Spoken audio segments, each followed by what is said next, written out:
Hello students, welcome to Manish Dubey chemistry वाले channel.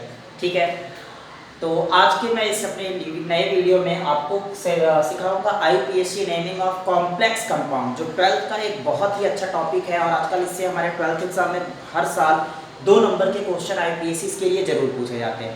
और अगर आप कोई कॉम्पिटेटिव एग्जाम के लिए भी जाते हैं तो वहाँ पे भी हमारे आईपीएससी अगर हमसे पूछा जा रहा है तो कॉम्प्लेक्स कंपाउंड आने की संभावना बहुत ज़्यादा होती है।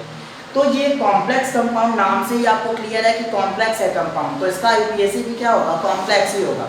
कॉम्प्लेक्स कंपाउंड की नेमिंग में देखिए कुछ चीज़ें जनरल ही होती हैं, बट चूंकि अब चैप्टर का नाम ही जब हम लोगों ने सुना है कॉम्प्लेक्स, तो हम लोग उसकी कॉम्प्लेक्सिटी को बना के रखते हैं। पहले तो आप इसको इजी कीजिए, इसमें कुछ टर्म्स हमें समझने होते हैं, जैसे लिगेंड्स क्या होते हैं, कोऑर्डिनेशन स्फीयर्स क्या होते हैं। तो अगर हम लोग कैटायनिक कॉम्प्लेक्स क्या होता है, एनायनिक कॉम्प्लेक्स क्या होता है, अगर इस बात को हम क्लियरली समझ रहे हैं तो आईपीएससी नेमिंग भी क्या हो जाती है, क्लियर हो जाती है। तो यहाँ पे मैं आपको टर्म्स को बहुत ज़्यादा क्लियर नहीं करूँगा, वो अपने किसी नेक्स्ट वीडियो में उसको अपलोड करूँगा कि आपको टर्म्स ज़्यादा से ज़्यादा समझ में आए। यहाँ पे मैं इसकी आईपीएससी के बारे में ही डिस्कस करूँगा और आईपीएससी को मैं विथ एग्जाम्पल आपको कुछ रूल भी बताऊँगा। रूल्स आपके दिमाग में होने चाहिए, कुछ रूल्स आपके दिमाग में ऑटोमेटिकली हैं, आप केवल उसका यूज नहीं कर सक रहे हो, इसीलिए आपको इसमें थोड़ी सी प्रॉब्लम हो रही है। तो आइए हम लोग आज इस प्रॉब्लम्स को खत्म करते हैं और आईपीएससी ऑफ कॉम्प्लेक्स को समझते हैं वेरी सिंपल वे में। ठीक है, एक सबसे पहले हम लोग एग्जांपल लेते हैं, जो सब टीचर्स लेते हैं हम भी लेते हैं भाई उसको, कि अगर हमें K4FeCl6 का अगर आईपीएससी नेम लिखना है तो हम लोग इसका कैसे आईपीएससी लिख सकते हैं। देखिए, इसके लिए आपको पहले हमने बताया जैसा कि कुछ टर्म्स आपको पता होने चाहिए, जैसे कोऑर्डिनेशन स्फीयर क्या होते हैं। तो कोऑर्डिनेशन स्फीयर होते हैं जो ब्रैकेट्स होते हैं, ब्रैकेट्स के अंदर की जितनी भी चीजें हैं वो कोऑर्डिनेशन एंटिटीज कहलाती हैं। आपके बुक में लिखा होता है, आप कंफ्यूज होते हो सर कोऑर्डिनेशन एंटिटीज क्या है और कोऑर्डिनेशन स्फीयर में कुछ अंतर। यस, अंतर थोड़ा सा अंतर आता है कि कोऑर्डिनेशन एंटिटीज का मतलब हुआ उसके अंदर क्या क्या चीजें हैं, और जो हम लोग ब्रैकेट बना देते हैं उसको बोलते हैं कि सर वो कोऑर्डिनेशन स्फीयर है। तो ये हमारा क्या कहलाएगा, कोऑर्डिनेशन स्फीयर है। और कोऑर्डिनेशन एंटिटीज क्या है, इसके अंदर जो भी हमारे एलिमेंट्स हैं उनको क्या बोलेंगे, कोऑर्डिनेशन एंटिटीज है। ये बात क्लियर हुई। और अब देखिए, कॉम्प्लेक्स हमारा 2 तरीके का होता है, कॉम्प्लेक्स हमारा कैटायनिक होता है और कॉम्प्लेक्स हमारा एनायनिक होता है। अगर हमने ब्रैकेट के बाहर ऐसे कुछ लिखा और ठीक है, हम लोगों को आईपीएससी रूल में एक बात बताई गई है, हमेशा कैटायंस को पहले लिखते हैं और एनायंस को क्या करते हैं, बाद में लिखते हैं अकॉर्डिंग टू आईपीएससी। तो अगर हमारे यहाँ पे कुछ हमें मिला है, मान लीजिए यहाँ पे ऐसा कोई है जब हमने यहाँ पे कुछ एलिमेंट्स रखे हैं और उसके बाद कोऑर्डिनेशन स्फीयर रखा है, तो ये ब्रेक होगा, तो ये क्या हो जाएगा, पॉजिटिव, और ये क्या हो जाएगा, निगेटिव। तो हमारा कॉम्प्लेक्स कैसा हुआ, एनायनिक हुआ। कॉम्प्लेक्स कैसा हुआ, एनायनिक हुआ। और बाकी चीजों से हमें मतलब नहीं है, अभी हमको क्या सीखना है कि कैटायनिक और एनायनिक कॉम्प्लेक्सेस क्या होते हैं। तो यहाँ पे हमारा ये एनायनिक हुआ। लेकिन अगर हमारे पास एग्जांपल ऐसा है कि हमने ऐसा लिखा है, यहाँ पे मान लीजिए कोई चीज है, तो इस बार ये पहला जो लिखा होता है वो क्या होता है, पॉजिटिव होता है, तो ये पॉजिटिव होगा और ये क्या होगा, निगेटिव। तो इस बार जो हमारा कॉम्प्लेक्स हुआ वो कैसा हुआ, कैटायनिक हुआ। तो आपको ये क्लियर हुआ कैटायनिक आयंस क्या होते हैं और एनायनिक कॉम्प्लेक्स क्या होते हैं, ये क्लियर करना जरूरी है आईपीएससी नेमिंग के लिए, क्योंकि जब हम लोग रूल्स पढ़ते हैं तो रूल्स में हम लोगों को ये समझाया जाता है कि कैटायनिक कॉम्प्लेक्स होगा तो नेमिंग ऐसे करेंगे, एनायनिक कॉम्प्लेक्स होगा तो नेमिंग ऐसे करेंगे। तो आपको क्लियर हो गया एनायनिक कॉम्प्लेक्स और कैटायनिक कॉम्प्लेक्स। अब आइए हम लोग अपनी नेमिंग को स्टार्ट करते हैं, जैसा कि हमने एक एग्जांपल लिया है। ठीक है, आइए, ठीक है, इस एग्जांपल का हमें आईपीएससी नेम लिखना है। हमने क्या कहा, सबसे पहले रूल नंबर फर्स्ट, दिमाग में रखिएगा रूल नंबर फर्स्ट, जब भी हम लोग आईपीएससी नेम लिखने जाते हैं हम लोग कैटायंस को सबसे पहले लिखते हैं। जैसे आपको पता होगा, एक छोटी सी बात आपको समझाए, आप NaCl को क्या पढ़ते हो, NaCl को आप क्या पढ़ते हो, सोडियम क्लोराइड। आप पहले कैटायन का नाम लिएगा, पहले किसका नाम लिया, कैटायन का। ऐसे ही याद रखिएगा, जब भी कॉम्प्लेक्स की नेमिंग करनी होगी तो हम लोग पहले किसका नाम लिखेंगे, कैटायंस का नाम लिखेंगे। अब हमारा कॉम्प्लेक्स कैटायनिक है या एनायनिक, उस पर इसीलिए मैंने आपको सबसे पहले समझाया कि कॉम्प्लेक्स को समझना है कैटायनिक है या एनायनिक। जैसे अगर हम कहें कि भाई इसका नाम बता दीजिए MgCl2, हालांकि ये कॉम्प्लेक्सेस नहीं है, बट हम आपके दिमाग में एक रूल को डालने के लिए बात बता है। तो MgCl2 क्या है, MgCl2 आप बोलते हो मैग्नीशियम क्लोराइड। आपने मैग्नीशियम पहले बोला, क्यों, मैग्नीशियम क्या है आपका, मैग्नीशियम जो है वो क्या है, कैटायन है, इसलिए। तो आपको ये समझ में आ गया। अब हमें इसका आईपीएससी नेम लिखना है। ठीक है, आईयूपीएसी नेम लिखने के लिए हमने कहा सबसे पहले हमें रूल नंबर फर्स्ट, और रूल नंबर फर्स्ट के अकॉर्डिंग हमें क्या लिखना है, सबसे पहले कैटायन का नाम। तो यहाँ पे क्या लिखेंगे, पोटेशियम। यहाँ पे क्या लिखेंगे, पोटेशियम, पोटेशियम। फिर रूल नंबर आपके फर्स्ट दिमाग में गया, आईयूपीएसी लिखते वक्त सबसे पहले हम लोग कैटायंस का नाम लिखते हैं, और यहाँ पे हमारा कॉम्प्लेक्स एनायनिक है और कैटायन ये है, इसीलिए हमने सबसे पहले क्या लिखा, पोटेशियम। पोटेशियम के बाद अब हमें क्या लिखना है, जब हम लोग कोऑर्डिनेशन एंटिटीज के अंदर नाम लिखना शुरू करते हैं तो कोऑर्डिनेशन एंटिटीज में दो चीजें हैं, दिमाग में रखिएगा। एक होता है सेंट्रल मेटल और दूसरे होते हैं लिगेंड्स। एक क्या होते हैं, सेंट्रल मेटल, और दूसरे क्या होते हैं, लिगेंड्स। सेंट्रल मेटल के चारों तरफ जो एलिमेंट्स उससे अटैच होते हैं, जो कोऑर्डिनेशन नंबर में हम लोग समझते हैं, वो क्या कहलाते हैं, लिगेंड्स। तो लिगेंड्स की नेमिंग पहले लिखी जाती है। किसकी नेमिंग पहले लिखी जाएगी, लिगेंड्स। जब भी हम लोग कोऑर्डिनेशन स्फीयर के अंदर नाम लिखने जाएंगे तो किसको पहले लिखेंगे, लिगेंड्स को पहले लिखेंगे। तो आइए स्टार्ट करते हैं। हमने पहले देख लिया कैटायन लिखे, रूल नंबर फर्स्ट आप अपनी कॉपी में नोट कर लीजिएगा। सबसे पहले किसको लिखते हैं, कैटायंस को। अब सेकंड, कैटायंस को लिखने के बाद कोऑर्डिनेशन स्फीयर में जब भी पहुंचे, एनायनिक नाम लिखना है, तो कोऑर्डिनेशन स्फीयर में सबसे पहले हम लोग किसको लिखेंगे, कोऑर्डिनेशन स्फीयर में किसको लिखेंगे, यस, लिगेंड्स को। तो लिगेंड्स में क्या है हमारा, साइनाइड। क्या है, साइनाइड। और साइनाइड जब देखिए कोई लिगेंड्स हमारा जो ई से इंड होता है, जो नाम किससे समाप्त होते हैं, ई से, उसको ओ से सफिक्स उसमें क्या करते हैं, ओ यूज करते हैं। जैसे साइनाइड बोल रहे हैं ना, तो ये क्या हो जाएगा, साइनाइडो। क्या हो जाएगा, साइनाइडो। जैसे अगर क्लोराइड होता तो क्या हो जाता, क्लोराइडो। तो हम लोग इसको बोलेंगे पोटेशियम। अच्छा कितना है, 6 है, तो बोलेंगे पोटेशियम हेक्सा साइनाइडो, पोटेशियम हेक्सा साइनाइडो। इसका नाम क्या हो जाएगा, साइनाइड का। इंड किससे करेंगे, जब भी हमारा लिगेंड कोई एनायन हो, हमारा लिगेंड्स क्या हो, एनायन हो, तो उस एनायन के ई वर्ड को, ई जो अल्फाबेट है लास्ट का, उसको सफिक्स ओ से रिप्लेस करते हैं। और साइनाइड का क्या लिख देंगे, साइनाइडो। क्लोराइड का क्या लिख देंगे, क्लोराइडो। तो इस प्रकार ये क्या हो गया, साइनाइडो, हेक्सा साइनाइडो। अब जब भी हमारे कैसे होते हैं, कॉम्प्लेक्स ये हमारा एनायन है, तो इसको हम लोग क्या लिखेंगे, आयरन। उसमें एलिमेंट का नाम लिखते हैं, क्या लिखेंगे, आयरन। तो ये हो जाएगा साइनाइडो, आयरन। और उसके बाद हम लोग पैरेंथेसिस में, पैरेंथेसिस का मतलब समझते हैं, पैरेंथेसिस ब्रैकेट में हम लोग इसके ऑक्सीडेशन नंबर को लिखते हैं। ऑक्सीडेशन नंबर आप बड़े परेशान होने की जरूरत नहीं है, आप एक काम किया करो, एक इजी वे, हालांकि हमेशा काम नहीं करता, बट 99% में काम करेगा। 6 में से 4 घटा दो, 6 में से 4 घटाया कितना आया, 2, तो इसका सेकंड आएगा। तो ये क्या हो गया, सेकंड। इसको रोमन में लिखा जाता है, ये इसका आईयूपीएसी नेमिंग हो गया। क्लियर हुआ।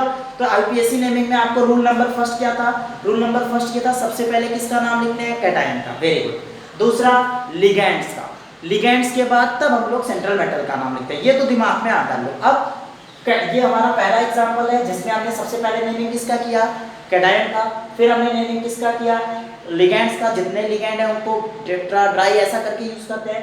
फिर हम लोग किसका यूज किए, अच्छा एक बात लिगेंड्स में क्या याद रखनी है, अगर हमारा लिगेंड्स कैसा है, एनायनिक है, लिगेंड्स कैसा है, एनायनिक, तो हम लोग उसके ई को रिप्लेस कर देते हैं किसके साथ, ओ के साथ। तो ये हमने क्या, साइनाइडो। और फिर एलिमेंट का नेम एलिमेंटल फॉर्म में ही लिखा जाता है, आयरन लिख सकते हो, फेरस भी लिख सकते थे, फेरस सेकंड, ठीक है ना, फेरस सेकंड लिख सकते थे। हमने क्या कहा, ऑक्सीडेशन नंबर के लिए बच्चे बड़े परेशान होते हैं, बड़े स्टूडेंट बड़े परेशान होते हैं, सर ऑक्सीडेशन नंबर कैसे निकालेंगे। मैं एक ट्रिक देता हूँ, आप इसमें से इसको रिप्लेस कर दिया तो आ जाएगा, ठीक है ना। तो ये 6 में से हमने इसको घटा दिया, 4, 6 में से 4 गया 2, इसका ऑक्सीडेशन नंबर गया सेकंड। और ये एक एग्जांपल हो गया जिसके हम लोगों ने आईयूपीएसी को समझा। कुछ और एग्जांपल्स लेते हैं जिसमें हमारा ये क्या हो जाना चाहिए, ठीक है। मान लीजिए हम इसमें एग्जांपल ले लें कुछ,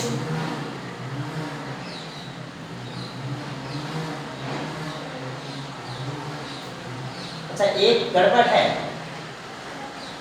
फरेट होना चाहिए। एक चीज समझ जाइएगा, थोड़ा सा चेंज करते हैं आईयूपीएसी नेमिंग में कि ये जो आयरन, जैसे हमने इसको लिखा ना, तो जब हमारा लिगेंड्स, एक रूल हम लोग मिस कर रहे थे, यहाँ पे थोड़ा सा करेंगे।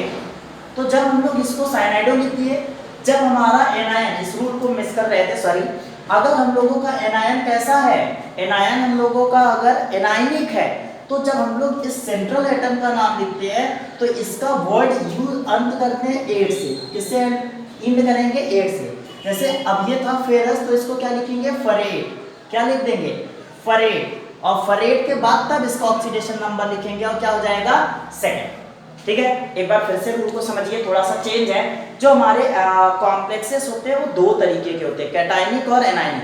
अगर हमारा कॉम्प्लेक्स एनायनिक है और एनायनिक का जो सेंट्रल मेटल होता है, तो जब एनायन होता है कॉम्प्लेक्स, उसके सेंट्रल मेटल को हम लोग एक सफिक्स यूज करते हैं उसके लिए 8, उसके अंत में क्या लगा देंगे, लास्ट में 8 वर्ड का यूज करते हैं, तब जाके इसका यूपीएससी नेम कंप्लीट होता है। एक और एग्जांपल लेंगे ताकि आपको ये बात हम क्लियर कर सकें। चलिए एक एग्जांपल और लेते हैं, K3Al C2O4 का होल ट्वाइस है थ्राइस, ठीक है। एंड ये इस एग्जांपल को लेके एक बार फिर से यूपीएससी को क्लियर किए। सबसे पहले हमें रूल फर्स्ट क्या लिखना होता है, यस कैटायन का नाम, और इसमें कैटायन क्या है, पोटेशियम, तो हम लोग क्या लिखेंगे, पोटेशियम, पोटेशियम, ठीक है, पोटेशियम लिखिए। अच्छा, ट्राई या टेट्रा नहीं लिखते, ये दिमाग में एकदम निकाल दो कि ट्राई या टेट्रा सर यूज करना है, नो, हम लोग केवल क्या लिखेंगे, पोटेशियम। अब जब कोऑर्डिनेशन एंटिटीज में आए, ये कोऑर्डिनेशन एंटिटीज है और ये क्या है, कोऑर्डिनेशन स्फीयर, कोऑर्डिनेशन स्फीयर के अंदर हमारे कोऑर्डिनेशन एंटिटीज होते हैं। अब जब इसमें आएंगे तो हम लोगों को फिर उसके बाद किसका नाम लिखना है, लिगेंड्स का, तो लिगेंड्स का नाम लिखेंगे, तो लिगेंड्स हमारा क्या है, ऑक्जिलेट, और हमने कहा जब भी कोई ऑक्जिलेट, ऑक्जिलेट मतलब एनायन है, तो 8 को हम लोग किससे सब्स्टिट्यूट कर देंगे, ई को किससे सब्स्टिट्यूट करेंगे, ओ से, तो नाम क्या हो जाएगा, ऑक्जिलेटो, तो इसका नाम क्या आएगा, ट्राई ऑक्जिलेटो, 3 है ना, तो क्या लिखेंगे, ट्राई ऑक्जिलेटो, ट्राई ऑक्जिलेटो, ट्राई ऑक्जिलेटो। अब ये ट्राई ऑक्जिलेटो हो गया।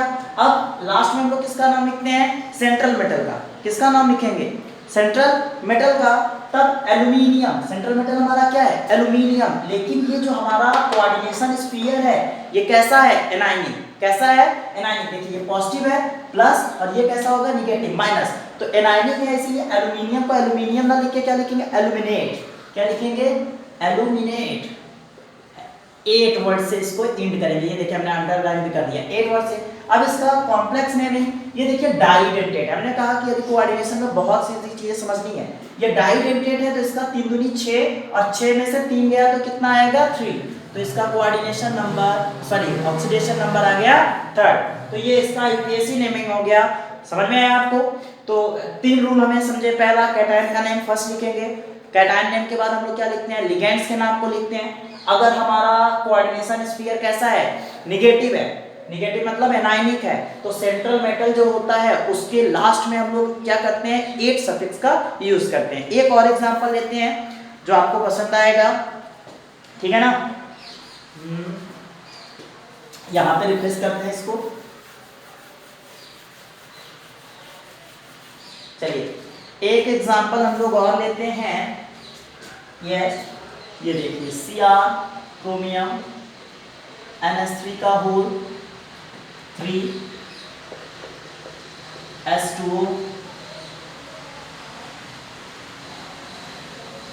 और का होल 3 है Cl3, ये हो। तो ये हमारा एग्जांपल एक हुआ, अच्छा एग्जांपल है। पहली बात तो इसमें आपको कोऑर्डिनेशन समझ में आएगा कि एनायनिक और कैटायनिक हम क्या कह रहे हैं, ठीक है ना। तो ये देखिए ये क्या हुआ, अब हमारा जो कोऑर्डिनेशन स्फीयर है वो कैसा है, कैटायनिक है, कोऑर्डिनेशन स्फीयर कैसा है, कैटायनिक है।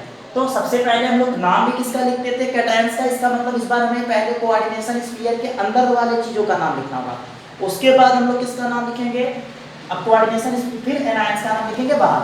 अच्छा, इसमें भी पहले हम लोग किसका नाम लिखते हैं, लिगेंड्स का, ठीक है। लिगेंड्स में जनरली हम लोग नाम वही लिखते हैं जो हमारा एलिमेंट होता है, बट कुछ केसेस में होता क्या है, जैसे ये हमारे यहाँ पे एमीन और एक्वा, अमोनिया ना बोल के इसको क्या बोला जाता है, एमीन, और H2O के क्या बोलेंगे, एक्वा। ऐसे ही कुछ ऐसे हमारे मॉलिक्यूल्स हैं जिनका नाम हम लोग बदलते हैं, वरना हर चीज को जो भी है हमारा उसको उसी फॉर्म में रख दिया जाता है। तो हम लोग इसका नाम लिखेंगे, तो लिगेंड्स हमारे ट्राई एमीन और ट्राई एक्वा, तो एमीन ए में भी है और इसमें भी है, लेकिन लिखेंगे किसको, ए के बाद क्या आएगा, तो ए से तो नहीं क्लियर हो रहा है, पहले इसको लिखे। अच्छा, लिगेंड्स का नाम भी किसमें लिखते हैं, हमेशा अल्फाबेट के ऑर्डर में, एमीन भी ए से स्टार्ट हो रहा है और एक्वा भी किससे स्टार्ट हो रहा है, ए से, तो हम ए को रिप्लेस करके बगल वाला को देखेंगे, ए क्यू, और जबकि उसमें क्या है, ए एम, तो एम पहले आता है, इसीलिए एमीन को पहले लिखेंगे, लिखेंगे ट्राई एमीन,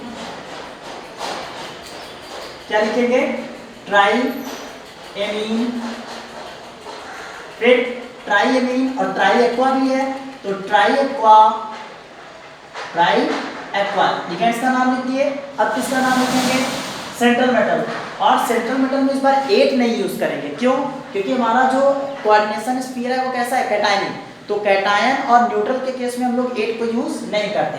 तो ट्राईएमीन, ट्राई एक्वा, क्रोमियम, क्या चीज? क्रोमियम। अब उसके बाद क्या लिखते हैं? Oxidation number.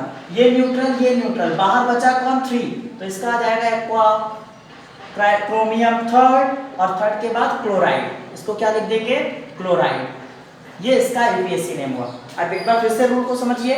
सबसे पहले कैटायन की नेमिंग करते हैं, और कैटायन का नेमिंग करने के लिए हमें कोऑर्डिनेशन स्फीयर, उसके बाद कोऑर्डिनेशन स्फीयर में भी पहले किसकी नेमिंग करेंगे? लिगेंड्स, इसलिए हमने इस लिगेंड्स को यूज किया।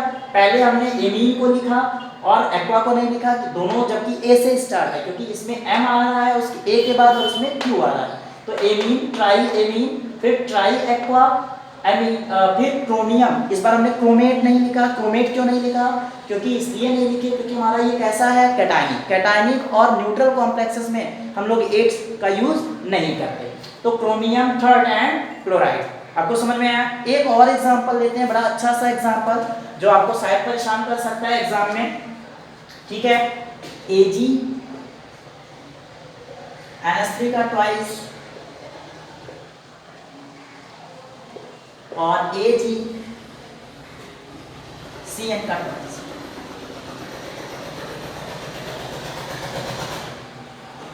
ये देखिए एक एग्जांपल, आप इसका लिखेंगे यूपीएससी। प्रयास कीजिए एक बार, 1 मिनट में आपको दे रहा हूं, प्रयास कीजिए, देखिए कर पाते हैं आप।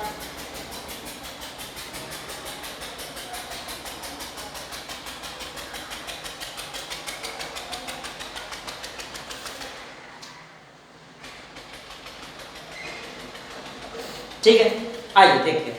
नेमिंग में देखिए हमने क्या कहा? कैटायन और एनायन में आप बांट दो। तो ये पार्ट क्या हुआ? कैटायन, और ये पार्ट क्या हुआ? एनायन। कॉम्प्लेक्स के 2 पार्ट हो गए, कैटायनिक पार्ट और एनायनिक पार्ट। वो अच्छी बात है कि दोनों ही कोऑर्डिनेशन स्फीयर में। तो हम लोग पहले कैटायनिक पार्ट का नाम लिखेंगे, और फिर उसमें भी हमें पहले क्या लिखना होता है? लिगेंड्स। तो यहाँ पे लिगेंड्स हमारा डाईएमीन है, तो क्या हो जाएगा? डाईएमीन। अब कैटायनिक है तो ये क्या होगा? सिल्वरेट नहीं लिखे, याद रखिएगा। हमने क्या नहीं लिखा? सिल्वरेट। क्यों नहीं लिखा? 8 हम तब यूज करते हैं जब ये हमारा कैसा होता है? एनायनिक होता है। तो सिल्वर, और इसका ऑक्सीडेशन नंबर क्या आएगा? फर्स्ट, क्योंकि इसके अपोज में केवल -1 है, तो सिल्वर फर्स्ट। और फिर अब एनायनिक पार्ट का नाम लिखना है, फिर भी हम लोग पहले लिगेंड को लिखते हैं, तो डाईसाइनाइडो। क्या लिखेंगे? डाईसाइनाइडो।